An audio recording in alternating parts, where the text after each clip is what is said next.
Always welcome साथियों। Digital class हमेशा आपके साथ। वीडियो पर कमेंट करने से पहले दोस्तों एक बार वीडियो डिस्क्रिप्शन अवश्य चेक कर लें, शायद आपके कुछ सवालों का जवाब मिल जाए, क्योंकि हम इसे अपडेट करते रहते हैं।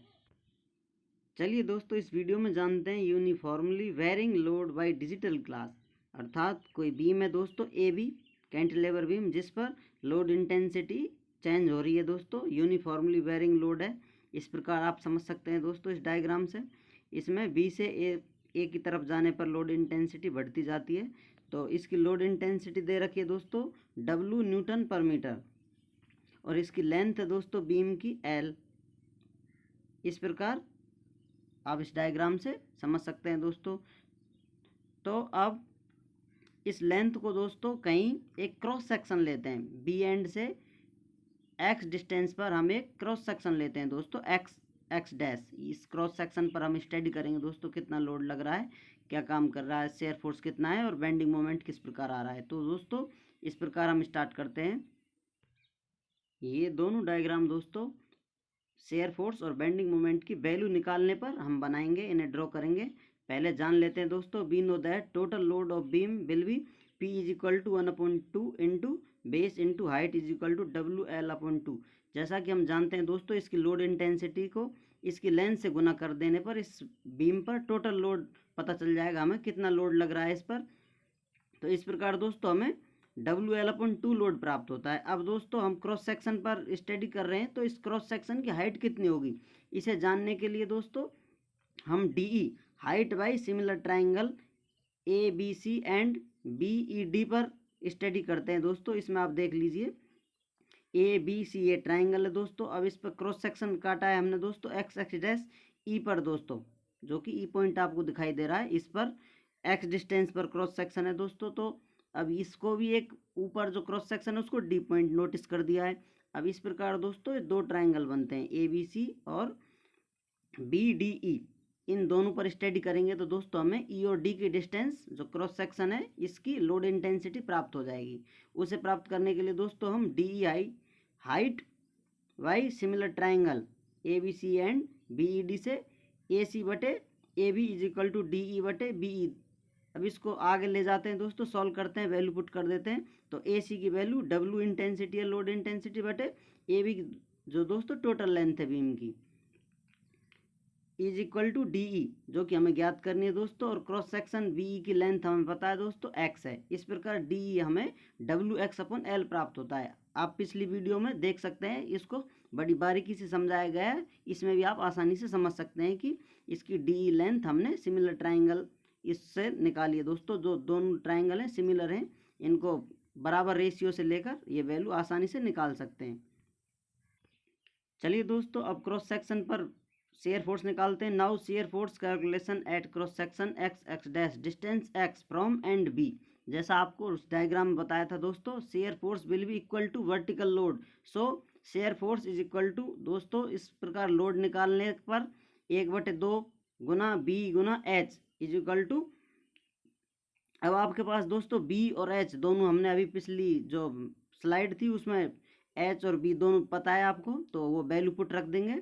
बी दोस्तों ये वैल्यू पुट रखने पर W इंटू x²/2L प्राप्त होता है दोस्तों हमें, जहाँ B बेस है दोस्तों, H हाइट है। इस प्रकार हमें बेस x डिस्टेंस है और हाइट WX/L हमने अभी निकाली थी उस ट्राइंगल से। तो इस प्रकार हम ये वैल्यू ले आते हैं दोस्तों। इस प्रकार हमें वैल्यू प्राप्त होती है जो अभी आपको बताइए, W इंटू x²/2L। ये माइनस का साइन नहीं है दोस्तों, इक्वल टू का साइन है, नीचे आपको शायद दिखाई ना दे रहा हो। अब दोस्तों हम इस पर x की वैल्यू 0 रखते हैं at point B, then shear force will be 0, हमें 0 प्राप्त होगा दोस्तों इस प्रकार। और यदि हम इस क्रॉस सेक्शन को L लेंथ पर ले जाते हैं, 0 x=0 का मतलब है क्रॉस सेक्शन उसी पॉइंट पर ले रहे हैं दोस्तों हम B पे ही। अब इस क्रॉस सेक्शन को हम आगे बढ़ाते हैं, वहाँ हमें कितनी कैलकुलेशन पर कितना वैल्यू मिलती है उसकी जानकारी लेते हैं।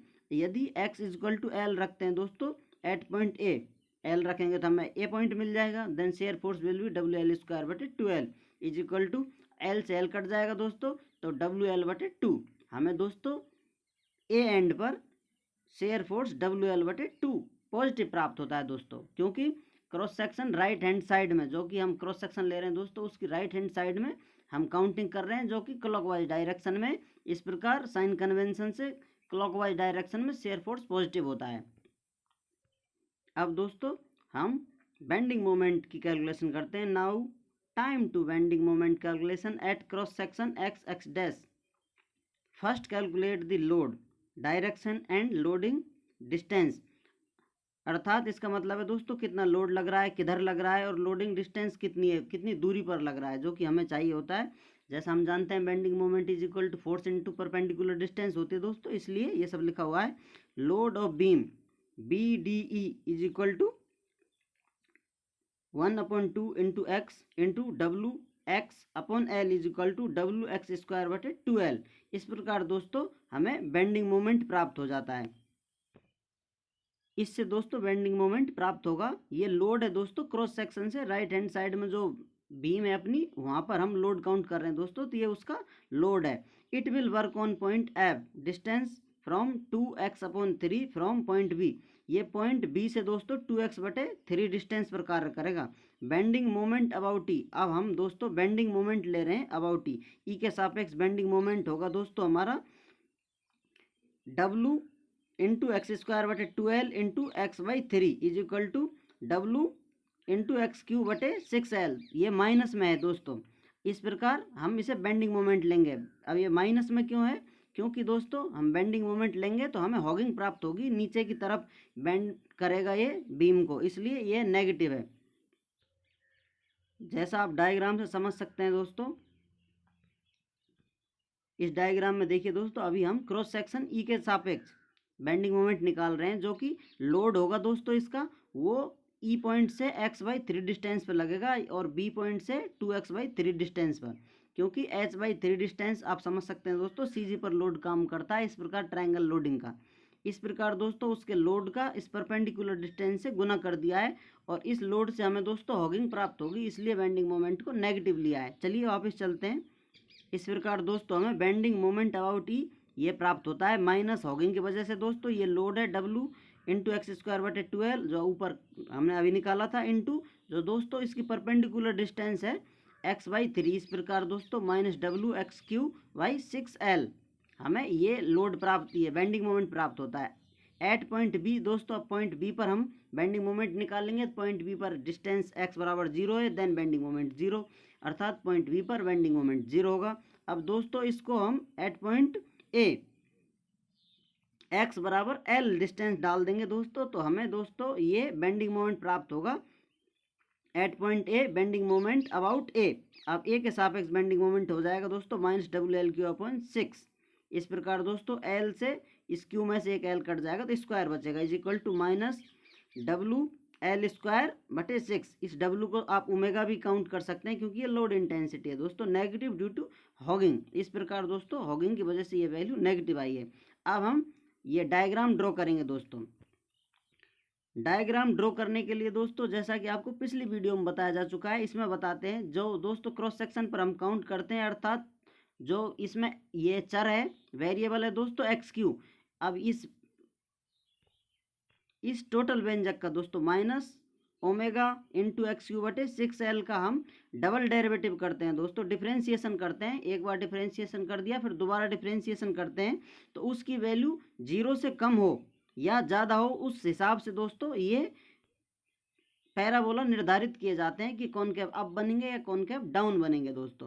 अब इस एक्सप्रेशन से हम समझ सकते हैं दोस्तों इसका डबल डेरिवेटिव 0 से कम होगा, क्योंकि माइनस में वैल्यू है दोस्तों, इसलिए बेंडिंग मोमेंट का जो पैराबोला बनेगा कॉनकेव डाउन बनेगा।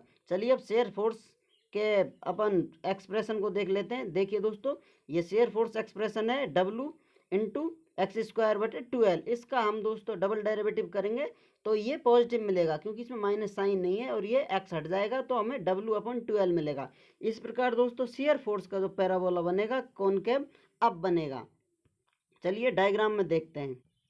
अब आप समझ सकते हैं दोस्तों, शेयर फोर्स में ये जो पैराबोला है कॉनकेव अप है दोस्तों, और जो बेंडिंग मोमेंट में दोस्तों पैराबोला है ये कॉनकेव डाउन है, क्योंकि इनका डबल डेरिवेटिव दोस्तों 0 से 1 का अधिक है तो 1 का कम है। इस प्रकार शेयर फोर्स का डबल डेरिवेटिव की वैल्यू दोस्तों जीरो से अधिक है तो इसलिए कॉनकेव अप, और जो बेंडिंग मोमेंट है दोस्तों उसकी वैल्यू जीरो से कम है इसलिए पैराबोला कॉनकेव डाउन बनता है। इन पैराबोलाओं को ड्रॉ करने के दोस्तों हमने 3 मेथड बता रखे हैं आपको जो सूटेबल लगे वो आप आसानी से इस्तेमाल कर सकते हैं इन वीडियो में, और पिछली वीडियो में आप चेक करते रहें, तीनों मेथड हम आपको बताएंगे। और ये कंटेंट दोस्तों आप डाउनलोड कर सकते हैं, फोटो कॉपी करा सकते हैं। जो दोस्त फीस देने में समर्थ हैं दोस्तों वो हमें हमारे नंबर पर पेमेंट कर सकते हैं। ये नंबर व्हाट्सएप नंबर है दोस्तों, इस पर आप @Paytm @UPI लगाकर पेमेंट कर सकते हैं। जो दोस्त फीस नहीं दे सकते वो दोस्तों के साथ शेयर करके लाइक करके हमें सपोर्ट कर सकते हैं। वीडियो अंत तक देखने के लिए आपका बहुत बहुत धन्यवाद।